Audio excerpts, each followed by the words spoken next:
Hello. My name is Jen Sunshine here with my dear friend and longtime creative partner, David Ng. And together we are the co artistic directors of Love Intersections, a media arts collective that produces intersectional and intergenerational film and artwork from underrepresented communities. We're also founding members of the Vancouver Artists Labor Union Cooperative, also known as Value Co op, which is an artist run worker cooperative whose goal is to provide flexible living wage income to artists.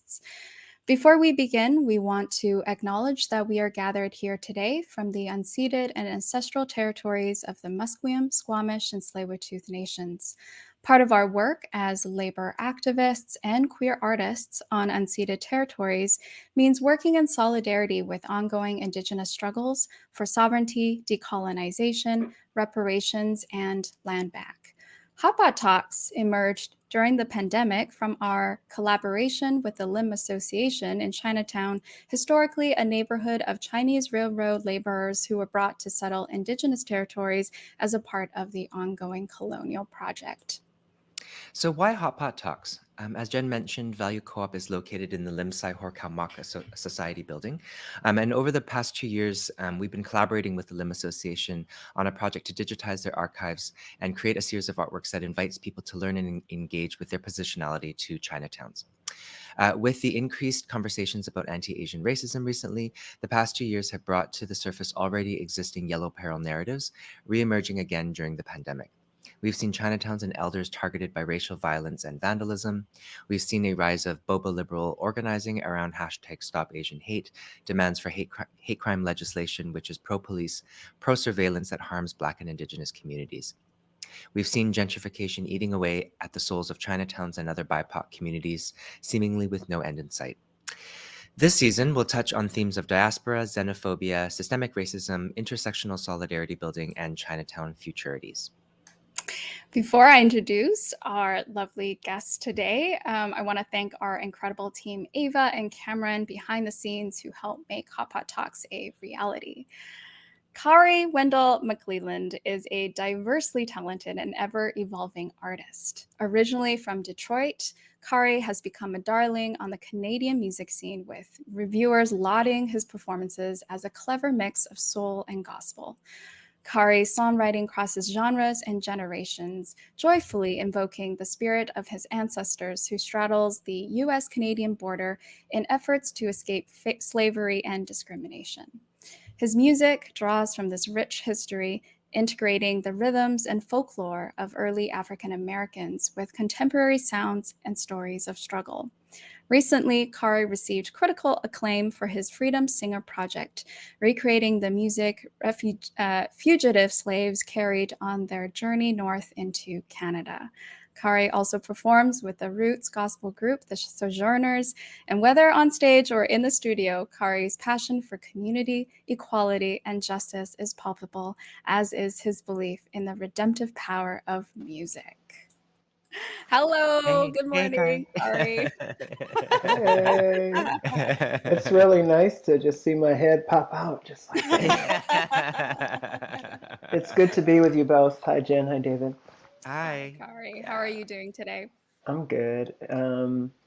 It's been a busy day, and it's been a good day. I feel like I'm ready to talk with you too. I feel like our previous interactions lead me to be very excited for this moment. Aw. I'm Khari, very excited. Oh, I'm curious. So I just reading your bio. What from Detroit? What brought you over here? Oh, I refer to it as running toward and away from love. I was married previously to a Trinidadian Canadian, and that's what took me from Detroit to Windsor, which I lived Mm, in for a couple of years, and then again, yes, running towards and away from love. I met someone who was moving out this way, mm, um, and decided to check it out, see what it might have to offer for me. And I definitely initially was pretty hesitant about what this place had to offer me, and mm. then the Tinder trap that it is. I fell in, and I haven't made my way out of Vancouver yet. It's been a good place for me. Yeah. I love Well, that, running towards and away from love. I feel like that has to be a lyric, a song lyric somewhere. I'm gonna take a note of that, Jen. I'm gonna see what I can do with that. yeah. I'm just curious because we've had a number of guests now who, Mm, it's rare for people who live in Vancouver to be from Vancouver originally. mm, And one of the major themes in the questions that I often ask our guests who are not from here is, what was your first impression of Vancouver, and and what your experience exactly. Yeah. It was a definite turd on the scale of like goodness. I definitely like. There were a few things I think that turned me off. It was like I felt like people's style was whack. Yes. That was my initial remembrance. I was like, Yeah. whoa, all these people have on hiking gear. What the hell is happening? Yep. Yeah. So that was one initial one. Um, there's hardly any black people. That was two strikes. um, I remember just feeling like a coldness on people. It was the first time that I actually lived in a place where people had a lot of money. Mhm. And I actually lived in what is the old BC Hydro building downtown next to the The Electra. Scotiabank movie theater. Yeah, yeah, Yeah. exactly. The Electra. I lived in there. It was the first place I ever lived in Vancouver, and it was just one of the. I had never had like a fob to get into a place or anything like that, and like. I remember one time, like I left my key and I was trying to get in the building, and I was like, "Oh, I live here," and they were like, I'm not letting you in, buddy, no way." Yeah. Yeah. And I just remember being like, what the heck? What is this place? Like, why are people so distant, Hostile. Yeah. disconnected? Like, yeah, I mean, there's a hostility there, but it's so banal that it's like, I don't think people even, it's such a thoughtless thing. You know what I Mhm. mean? Mhm. And, I remember like, I was working on Granville Island as a florist. That was the first job I got. Wow. And Mm, uh, and I remember walking home from my job and asking somebody for the time, and like somebody being like, "I don't have any change. I don't have any change." And I was like, "I just asked you what time it was. I didn't ask you for yeah. change." Oh my God. And it was just like, and I was like, "Oh, okay." So like they see me and they think I am homeless, and I was Mhm. like, "Oh, is Mm, this racial?" yeah. Of course. um, Yeah. so yeah, it was. There's definitely lots of that. I think I didn't really get into it until I guess a couple things happened. I got a bicycle Mm. that really Mm, changed my perception of the landscape because I started moving in ways that weren't just between Granville Island and the Electro. um, and so I just started exploring. I went to the I went to the east side. I just started hanging out, meeting people. I started to meet more radical, kind of Mhm. community minded people. Lots of queer community. Um, I feel like I started to see what wasn't just solely connected to the money side of things, because I think um, all of Vancouver now feels like it's so overwhelmed by the shadow of money. Mm, But at a certain time, it was a lot more affordable to live on the east side of Vancouver, Strathcona, Commercial Drive. And that's where I first actually started to make real connections and friendships. mm. And they still persist, and I still live in the same community. So, yeah, that was first impression. Yeah. Yeah. Hmm. Well, Kari, I wonder, when we had our conversation previously, we got into a conversation around like essentializing. Hmm. Do you want to maybe start with that topic? Sure. I mean, I can say I'm just like I'm confounded, and that's Mm, probably why I brought it to you too, because I don't feel like I have an easy answer. mm, I sit with a certain kind of complexity. Um, you know, I was talking about like we talked a little bit about indigeneity and like that as a concept, not mhm, necessarily directly at indigenous people of these lands, um, but more just that concept, because now it has a global kind of import, I think, and mhm, like who can be indigenous and who can't be, and like there's a way in which I see like a lot of black people aren't considered indigenous people, like even people who are in mm, Africa sometimes. And mhm, I think about like how that story gets written, but also about like for me and my particular unique perspective, as somebody who was born um, of the African diaspora, but in the Americas and specifically in Detroit, Michigan.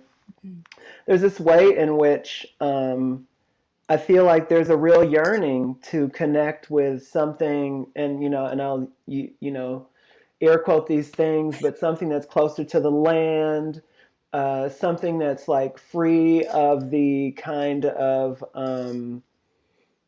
the complexities of like mercantile culture or warring, or and I think it's like weaving, and it's like living mm, off the land, and these kinds of ways of understanding as a general category Yeah. mm, that I think a lot of people are attempting to find a root or a mm, place where they can reconnect to that kind of way of being. And for me, I just found a lot of complexity, like complications around trying to do that, because of the mixed nature of my lineage, Mhm. but also just realizing how it was like really essentializing people. mhm, Like my yearning, it was like, oh yeah, we dance like this, and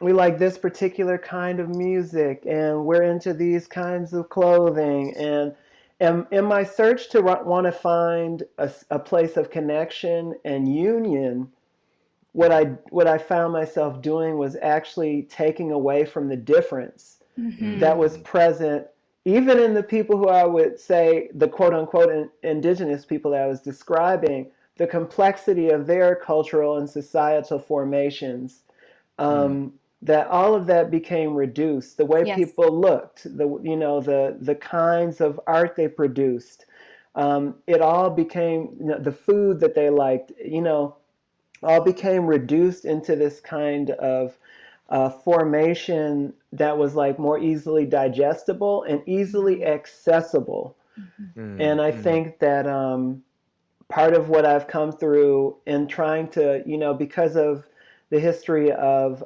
having my ancestors abducted from their, indigenous homelands and taken to North America, mm, um, this real desire to find the root, like where do I come from? And like doing mm, the DNA thing, and then like being confounded because I was like, whoa, my folks are from so far apart in Africa and in all the places in between Hmm. that I just found it like, what, I don't know how to celebrate 15 different cultural groups Yeah. in Mm, Africa.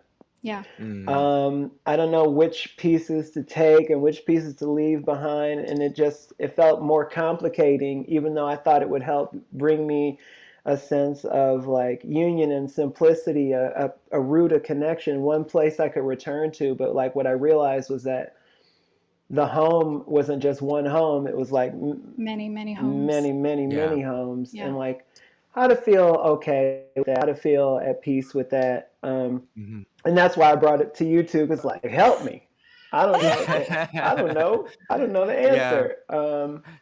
You Yeah. know. No, Yeah, I came across yeah. that in the, that internal kind of tension, because I see the ways in which like external forces try to ascribe a kind of like pan Asianness or a Mhm, pan Indianness or a pan like African Americanness, and there's this kind of like this force that forces you to limit to be narrowly confined within those limitations, those categories. And like for me, when I'm thinking through my homeland, my mother tongue, like my identities, it's not just it's informed by an island, Taiwan. It's mhm, informed by the city of Taipei, and the clashing of peoples and people's cultures between the Hakka, which I'm half Hakka, and then the Han mhm, side and the Chinese, like the mainland Chinese and Taiwanese side, the clashing there.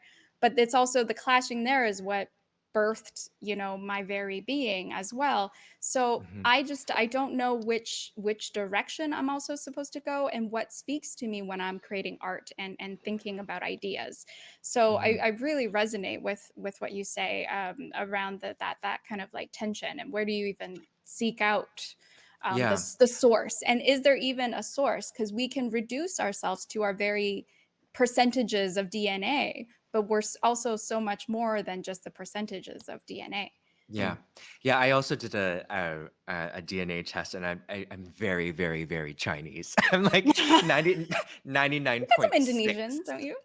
Well, so that's the interesting I was going to bring that up. So my half of my grandmother's side is Chinese Indonesian.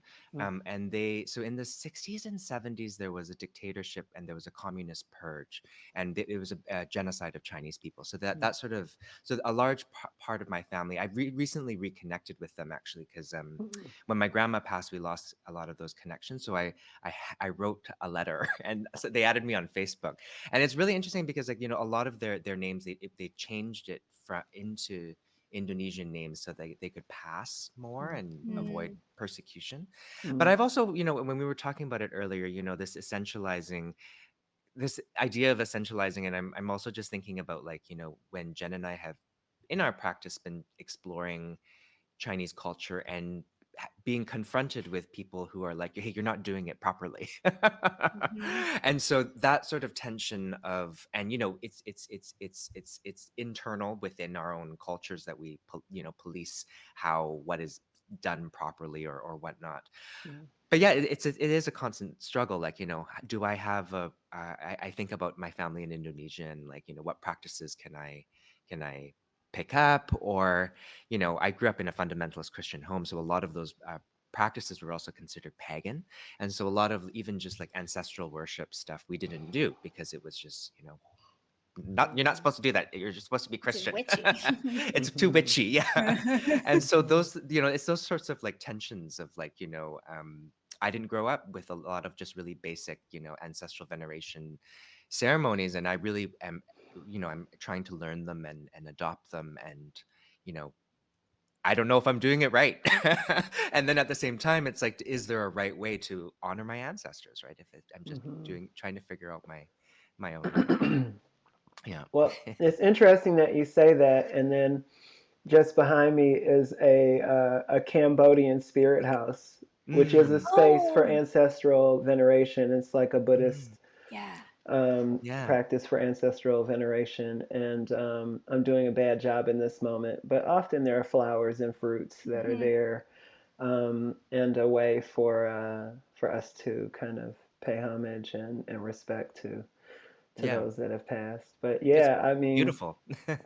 yeah, Yeah. yeah, Mm, yeah. It is a yeah. It's like I feel both ways about it. Like part of me is like, yeah, we're reaping the fruits of like some foul shit. Like it's like kind of like what like compost and poo poo is to the garden. You know what I mean? mm, It's mm, like and like part of like why we're even able to have this talk right now is because like a bunch of colonial shit happened and Mhm. money and how it works and all that kind of stuff.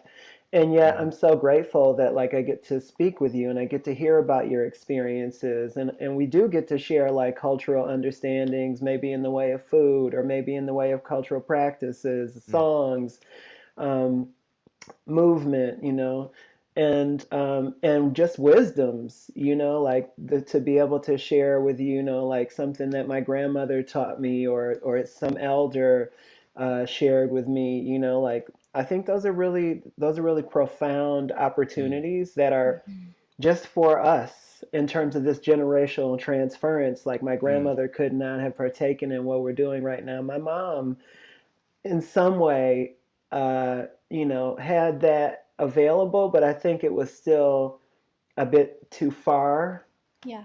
to really be able to grasp and appreciate in the way that I feel like we are mm, able to. And so I feel a lot of gratitude for that, even though I understand the complications and like how I can't like I don't have the ability to like, there's some people like from where I'm from who never left. Mhm. It's a largely African American space. All the teachers, all the police, every store you go into, like, it's like the restaurant, like it's a very black, it's a very African Mhm. American space. And like there's something that's really beautiful about that. And I love mm, to bathe in that. mm, But it's not where I really want to live. And Yeah. it's mm, okay to be it's okay. I've had to become okay with that, like that actually where I see myself is in some ways um more connected to you all than I do Mhm. to mm, many of the people Mhm. who quote unquote are like me, who share my identity. And Mhm. I think that calls forward, this idea of like, what is identity? Yeah. Who are we? And I think we're very multi layer, layer. And that some of the ways that we might find connection defy some of the older, more traditional ways of understanding sameness. Yes. Um, mm, that mm, some of that might be intellectual. Like we might be like, yes, I vibe on those ideas that you're vibing on. Yes, the mhm, values that you carry. Yes, yes, I feel what you're talking about. Co-ops. mm. Yes, that's what's up. Mhm. Mm, Um, but also like music and the way it's moved around Mhm. the globe and like you're opening music. I was like, yeah, I was feeling it. I was feeling it over here. Well, And sorry, go go ahead, Khari. ahead. I was just going to ask. You touched on music, and in your pre-conversation, you were very humble and about your practice but you're an amazing, talented musician, Oh. and I'm curious about. Well, I can't say I'm not a musician. I did learn piano for like 12 years, but as someone that's not my primary practice, I'm curious. Can you tell us a little bit about your practice, how you write, or Mm-hmm. Well, I yeah, really like how you described it, Kari, last when we did the pre-interview, where you talked about the walking and it's the collaborative nature. So yeah. yeah, yeah. Mm-hmm. Mm, I mean, yeah, I think part of what we talk about too is like, I don't know if it's my primary practice right now, Mhm. mm, even. mhm, Um, I think potentially it is, if we again put the quotes on what art is. mm, But I kind of like I've always been somewhat resistant to that the capital A art and like mm, Yeah. um, I understand its place. I love that it is there in the sphere, that it exists. And I just think there's like sometimes there's just like something so artful about the way people just move, you know, like I don't know if you remember that book that came out not too long ago with all the Chinese elders and their like outfits or whatever. I don't know if you saw that, Oh, Yeah. yes, but yes, like yeah. that's what I'm talking about. You know what I'm saying? Like, and often that kind of a thing is often the work of people who are, it's often feminized. Mm, Mhm. So it's like, you know, weaving is not high art often, right? Like, Yeah. you know, mhm, the common um, artisanal practices of the everyday life yeah, aren't often lifted up in that way. So yeah, I totally. would I would Yeah. say I'm trying to be an artful father. Mm, I'm trying to be, you know, and that's taken over a lot of my musical practice. And like some of the artful father is a musician. Like I'm singing to my baby all the time. I'm like, Mm. you know, we're dancing mm, together and we're having fun. But I think my ultimate desire would be to like to be a master of the art of relationship, you know, the Yes. mm, relationship I develop with myself, but also like how I'm able to dance with you two today. Come on. mhm. You know, Yeah. like Yeah, the totally. art of being with. And Yeah, you're and this such a facilitator too, and yeah. this is a good time to reveal that obviously, Kari, you and I have a long-standing friendship. You first, though, you have a longer standing friendship with my partner, Jamie, Hmm. and who we both adore, of course, and Hmm. love. Hmm. But it makes sense just from this conversation that we've had and from the years that I've known you that your focus on the difference and the tension and the quote unquote conflict is something that I think as facilitators we really are drawn to because of the productive nature that it can have in a group of people in a Hmm. space. And last time we were chatting, we were talking about this idea of safe spaces or safer spaces. And I wonder if we Hmm. could do like a twofold kind of a conversation where how do we how do we understand this world that is quite hostile and not very safe, and then intergenerationally, as like a father who has to hold the safety of of your Hmm. baby, of your child. How do we navigate those two things simultaneously and impart Hmm. those Mhm. wisdoms? So I Hmm. don't know what question I'm necessarily asking. There's a lot there. I feel like and I think the initial thing that I've been pondering, again, this is like a Mhm. question I bring to you too, is that difference between like what I work toward changing in the systemic Mhm. versus what I obsess over in my personal psychology. And like one of the things that I've been considering is like with, for instance, say police interactions, Mhm. Black people in Vancouver, police interactions. And like, there's a way in which I can like really I can read tons of media. I can get on social media and like a lot of my friends are doing beautiful, radical change work. And there's a way if I only focus on those ways of understanding my reality, Mhm. I'm full of anxiety. I leave the house and I'm like, oh, who's gonna kill me? Mm, And like probably I've been like moving with this like idea of like what's the probabilistic outcome of mm, a given situation. Like when I leave the house, is it actually what should I most be fearful of? And it's probably like a hamburger with cheese. You know what I'm saying? Like, Or a car. um, or a car or a bus or something. Do you know what I'm saying? Like, Yeah. but I don't worry about those things. And so I've been trying to just like wrap my head around like how to be with that difference or that tension between like the understanding of a systemic need for a particular kind of change and like right. how much of my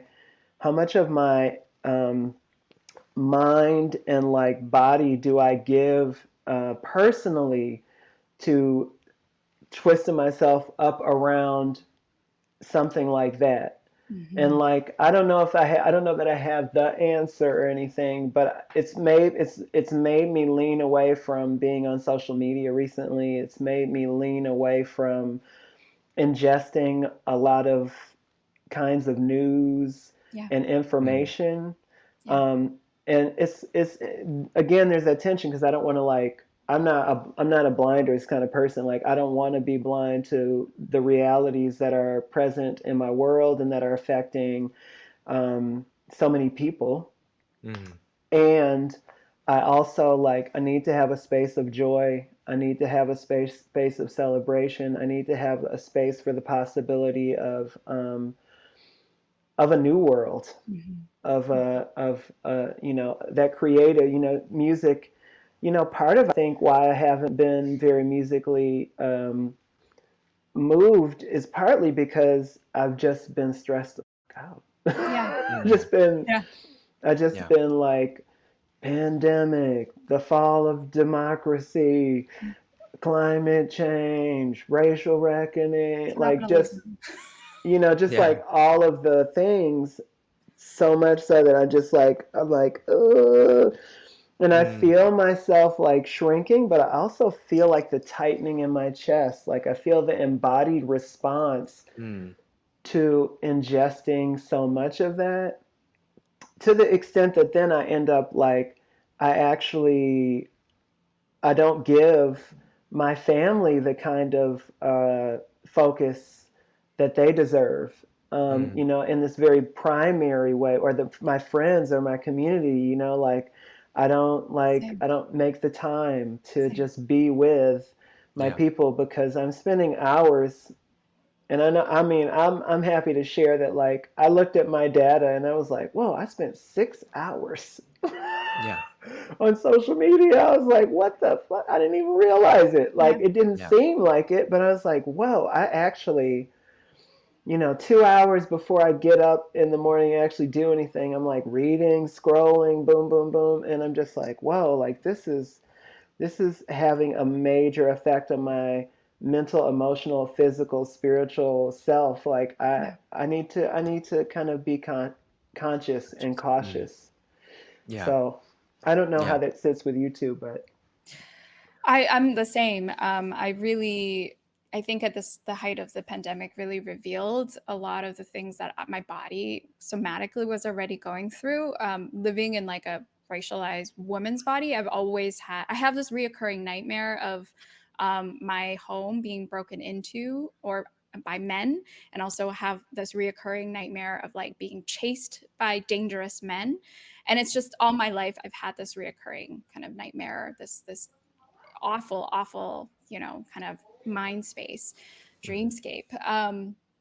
And the I think the pandemic really heightened that. So I too, shrunk myself in within the like four-walled confines of my home, and I realized that it was shrinking the confines of my mind and my heart as well. And so I wasn't reaching out to people.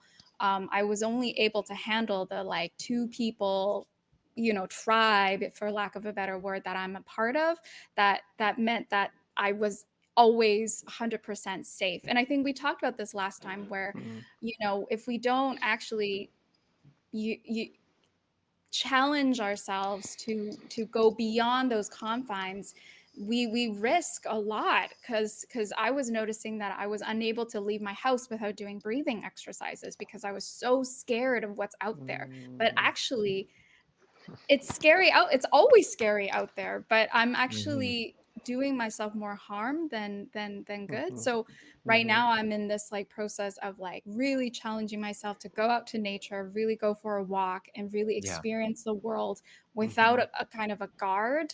mm, Because my central nervous system was shot, and has continued to be shot for the last like 2 years mm, because of Yeah. COVID, but also because of mm, capitalism, because of the violence out in the world. mhm, Yeah. mhm, For me, it's For me, it's the pandemic has really driven. I've always been a workaholic, but it got to a very, very bad, bad place. Mm, When I started freelancing in 2018, my office is literally in my bedroom, right? So the boundaries between work and personal were already bad, mm, and then the pandemic hit, and 2 months of complete, like, everything got canceled, unemployment, and then mm, that scarcity thing, which was already, as a freelancer, is Yes. already like, you're like, is this going to be my last paycheck, right? It just mhm. tripled in my brain. And Yes. it just became this, like, and just going back to the phone thing, I've had to, because I also have insomnia that's directly related to my workaholicism. And so I've been, being intentional about the phone does not go into the bedroom. I purchased an alarm clock. Mhm, Phone does not go in the bedroom, and just making, because I'm just thinking, Jen, what you're mentioning also, like, I'm learning that this mental health thing is a little bit more of a long-term marathon rather than mm, just fixed overnight, and that these types of, like, for me, the work will always be there. I mean, I had such bad habits. Like, I was literally, I was at the gates of the Serengeti and checking my email because it was the last time I would have internet for 2 days. Terrible, terrible. Like, we were on vacation. And so that mhm, sort of, like, it's okay, they put the email away and rest. mm, mm. It's just a big And was a you're big. still up often at 4 or 5 in the morning working. I am, but it's off at 7, and then I Mm, don't respond. mm, But I think mm, what we're speaking of is like Yeah. a this is a physicality to it. And yes, there's an embodied nature to it, but I think there's something else happening simultaneously as the like as this as this is also happening, which is as people and groups and communities are becoming more able to advocate for themselves, and that's often through vocalized through, let's say, social media or in a visible platform. mhm, Mm, There's an increasing need for self-representation and diversity, for lack of a better word, and it's mhm, becoming synonymous with, well, I require and necessitate a safety at all times. mhm, And we were talking about this last time, mm, in the sense that, I mean, for me, my biggest nightmare of facilitating a workshop is facilitating a workshop with people that think and do exactly like me, mm, because there's no movement in that type of workshop. mhm, right. um when I was in my 20s, I it was like my biggest nightmare was sitting, because I grew up in, being involved with mostly like the feminist kind of organizing and politic. Hmm. It was like my biggest nightmare was facilitating workshops with other feminists because we all just think the same and we all want the same type of like safety. mm, Yeah. um it's where I'm going with this too is like, David and I, we work around, we talk and think through a lot about like the racial politics of our mm, work and how we mm, Hmm. organize and how we form relationships. mm, And that sometimes I feel too can be such a hindrance to how we actually want to be together. And by mm, that I mean, it's like, I can't require a safe space all the time where racism doesn't happen or sexism doesn't Right. happen. Right. It's always the city is inaccessible. So how can we demand 100% accessible space? mhm, Hmm. Those are Well, the questions that bother me. mhm, yeah. Well, and it was also, I'm thinking about, we were introducing this when we opened talking about our relationship with the Lim Association too. mm, And, mm, these are like, 70, 80-year-old elders. Are we going to mhm, expect that same type of anti-oppression language from them, right? They have a very, mm. very different experience of Chinatown. That's very different from our own. And Yes. so it's I'm just reflecting on the relationship that we've Mm. cultivated with them, and you know we wouldn't be able to do that work if we were demanded the same type of you know politic or whatever. I was thinking about, like, I mean, I think we might have talked a little bit about this, but about the socio-political cleaving, Mhm. Mm, and like how through this idea of wanting sameness, Yeah. that we actually we further isolate ourselves. Yeah. And I feel like there needs to be a space where we can be around each other and not have the exact same way of speaking about a thing.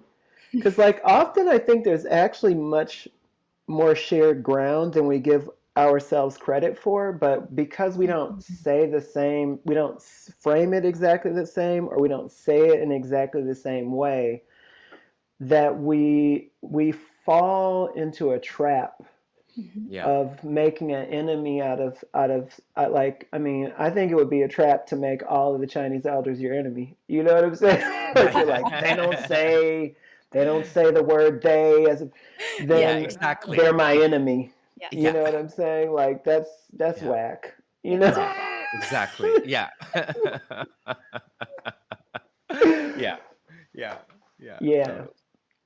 Yeah. And it, you know, like, one of the things I brought up before is, like, when you're wounded, when you're healing, it totally makes sense to want to find the comfort zone, or a place where everything is familiar. You don't have to try at all. You feel no effort. It's just comfortable. And, like, that's a place to, when you have like, blunt trauma, when you have, like, something that is really, like, fresh and you're wounded, that's the place to be, you know. But if what you want to do is, like, grow yourself in any kind of way, you need to be able to meet discomfort. You need to be able to meet pain, and you need to be able to know the difference between suffering and discomfort, Mm. and pain and discomfort, because, or sorry, pain and suffering, because those are two different things. And, like, it didn't really didn't land on me until my partner was getting ready um, to have our baby, and we went to one of those courses, you know. And this person was like, all the time when they show films and they show women who are giving birth, like, what you see is suffering.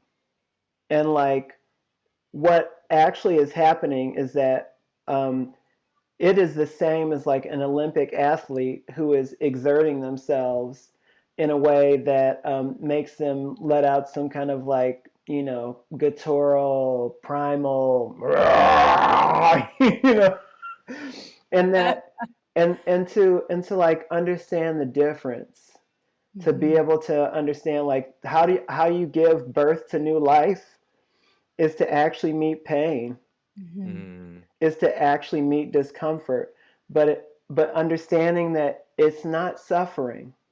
Right. And, like, I've heard other people talk about how, like, suffering is what we do to ourselves in some cases. But I also want to say, like, you know, as a human family, we have moved through incredible duress. Mm. And, like, there's a great strength and fortitude in us.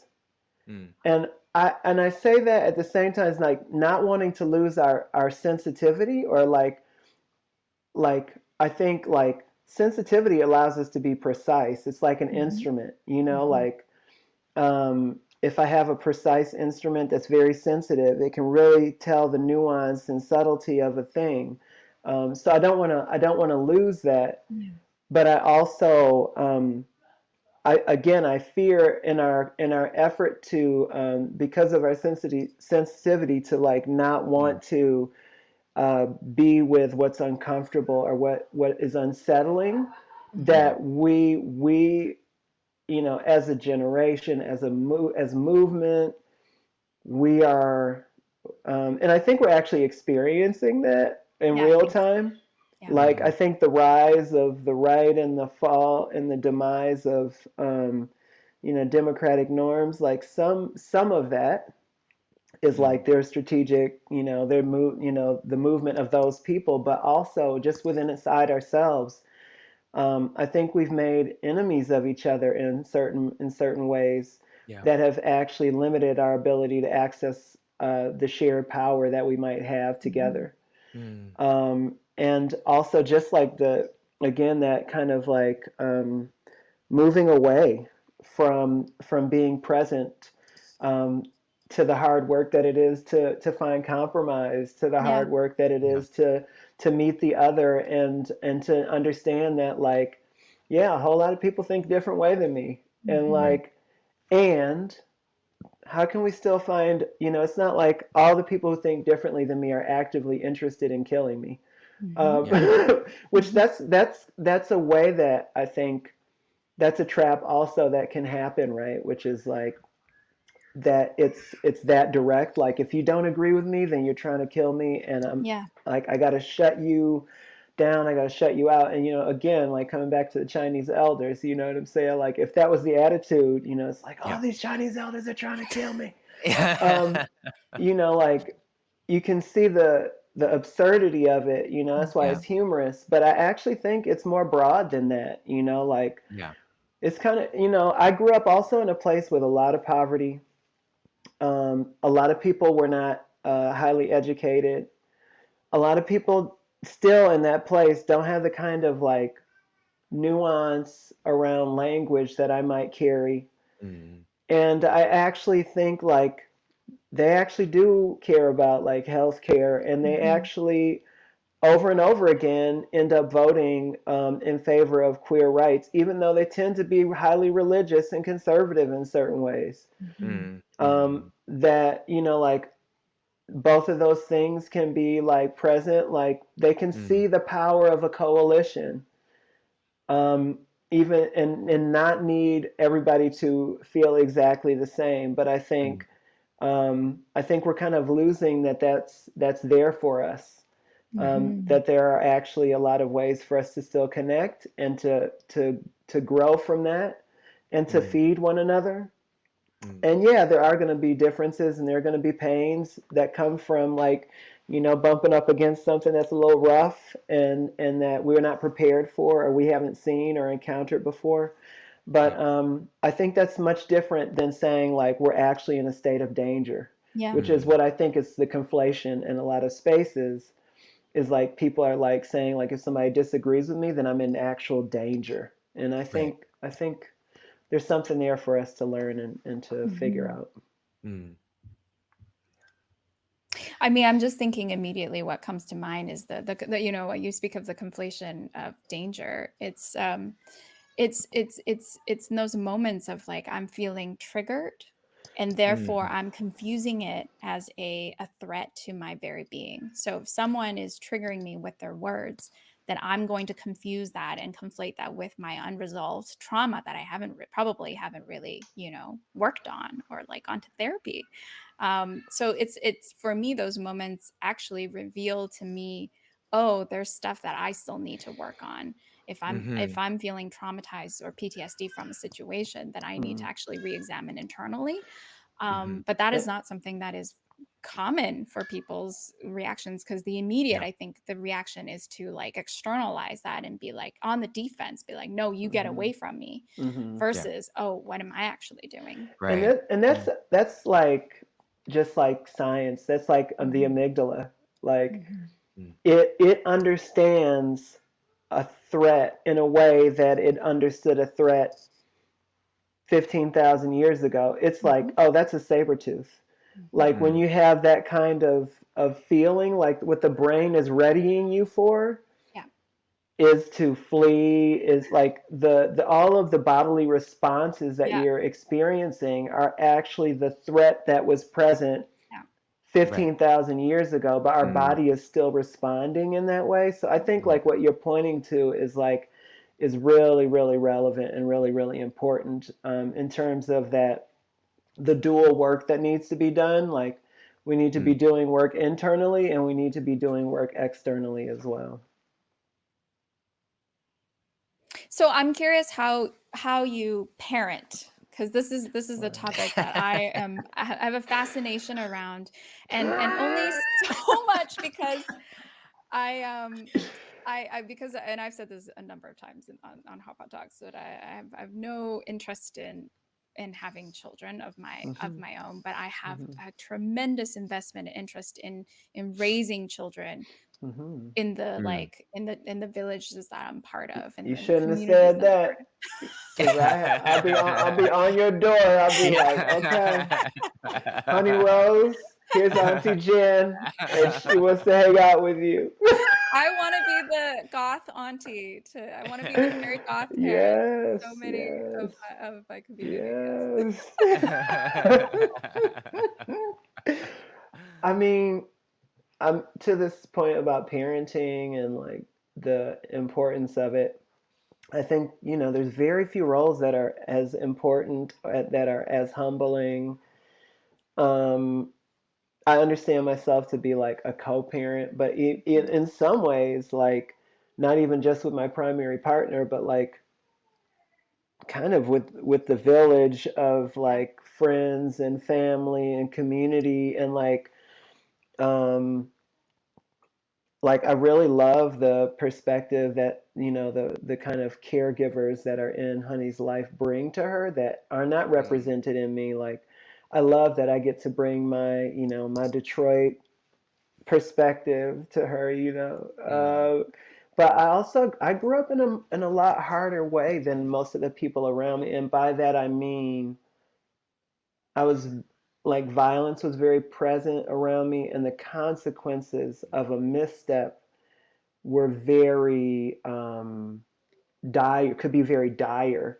So I think Mm. I still, again, saber-toothed tiger, 15,000 years ago, but also Detroit, 20 years ago, still really present in my body, Mm. still really present. Like I am hyper aware. I'm so alert to potential threats. Like I can presage some stuff about, like I can be in a park.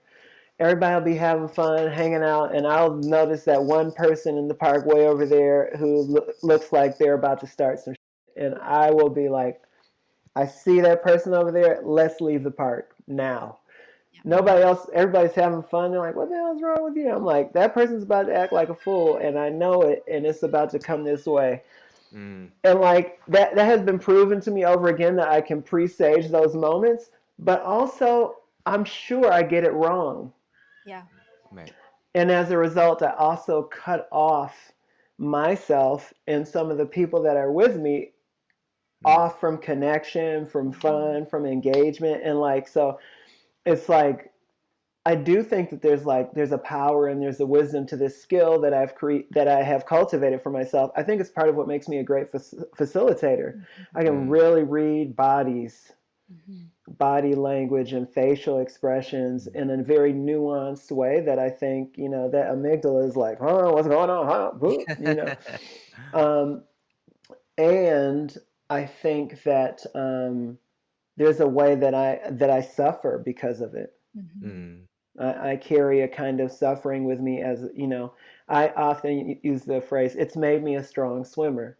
Mm. The anchor, or the thing that's waiting, that's the weight that I carry, that backpack. We all have one of those backpacks that Yes. encompass all our experiences, the traumas, the joys, all of the things, but it's a bit of a backpack that you're carrying around, Mm. and like I'm pretty sure that mine has made me a strong swimmer. I've had to Mhm. move through a Mm. lot of things, and I'm grateful for it.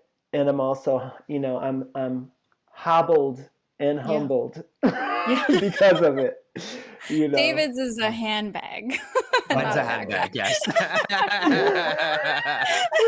Thank you, Jen. I That's know, I true. know. I just had to read you a bit. It's not I terrible. love I was it. actually I love it. envisioning the look of my It wouldn't be a backpack. backpack. I It love would be a it. handbag. It's a handbag. I love it.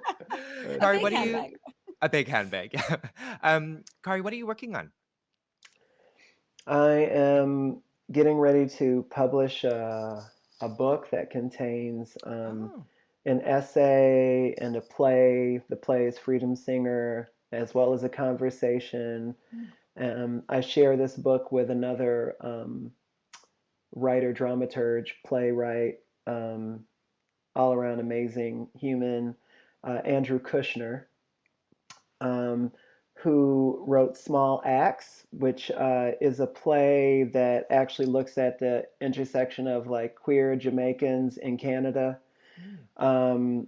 and meeting the gaze of white queer folks Mm. and the dynamic around, violence and Jamaicans, and it really twists, it turns itself inside out, and like Oh. where you think you're going to look and who's going to be scrutinized really shifts. It's Mm. beautiful work, and Andrew is a beautiful thinker. Andrew is currently doing lots of really great work around supporting the queer community in Ukraine because he is Ukrainian. Mm. Um, so that's happening. That's on Talon, a press that I'm really stoked on. And Mhm. Cecily Nicholson, who won the Governor General's Award for Poetry a year or two back, Mhm. is doing the foreword, the intro Oh, for it. So I'm really like, Wow, beautiful, cool. beautiful. woohoo, Yeah. delighted. Yeah. And then I'm working on a play still. And it's premised around the intersection of Black and Indigenous communities in Canada for the last Mm. 200 years or so. Um, I am doing tons of facilitation work, and will actually be going to Cape Town, South Africa, to work Oh. with 100 young people who have been chosen to Wow. receive support for their social innovation ideas in perpetuity, like throughout their lives. They will Wow. have Mm. educational, mentorship, financial, startup, and they're from all over the globe and from all kinds of circumstances, but they all have really great social innovation ideas. And Cool. it's interesting because it's supported by one of those built tech billionaires. It's Eric Schmidt, the former CEO of Google. Um, Mm. and so it's kind of interesting because I've almost exclusively tended to work with young people who are in the margins. Mm. Mhm. And so it's very interesting to juxtapose that with young people who are made, Right. in a way. Mhm. And what is their social responsibility, but also like the places that they come from. And Yeah. like, it'd be very easy for them all to like move to like Silicon Valley or something and just get on that, like, yeah, we're going to make a lot of, Mhm. because they're being exposed to a lot of things. And I'm curious, worried about brain drain. Yeah. Yeah. Like, do these people then leave these, like, they're the brilliant future for their communities, and do Yeah. they leave their Yeah. villages? Because like some of these people are from like really small places without much access to Mm. resource, and so like what it means for a community like that to lose a young person like this Yeah. is really significant. So Mhm. yeah, I mean, I see my role as part of a team, Partners for Youth Empowerment, to be really a grounding force, to help them to think about what they're responsible for and who they're accountable to, Yeah. and Yeah. what kind of porosity do they want to have around all the things that they're going to encounter. Like, what are they actively wanting to engage with? What are they kind of like, okay, I'll look at this, and then what are they actually like, no, I don't want this, Mhm. like, and really trying to empower them to feel Mm. okay with um, being aware of their internal grounding, so that they can make those kinds of choices for themselves in a good way. Yeah. That's my hope. So those are a few things that are going on for me right now. Cool. That's so exciting. I'm going to Cape Town on Sunday. Really? Yeah. How long for? For 7 weeks. Oh wow, I'll be there I won't get there until mid-July, so we may Oh, miss each other. Y'all miss yeah, each yeah, other. July yeah. 6th, I think Oh, I arrive. I get back June 5th.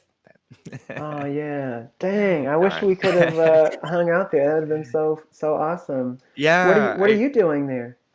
so I lived there for 3 years. Okay. I did my master's degree at the University of Cape Town. Huh.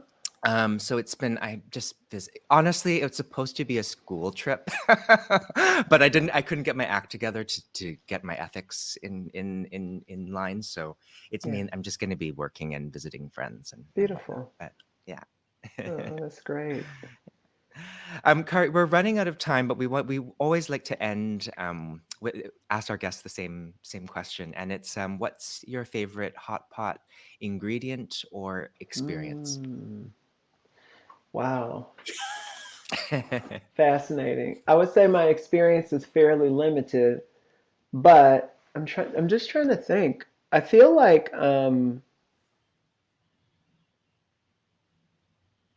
it's probably egg.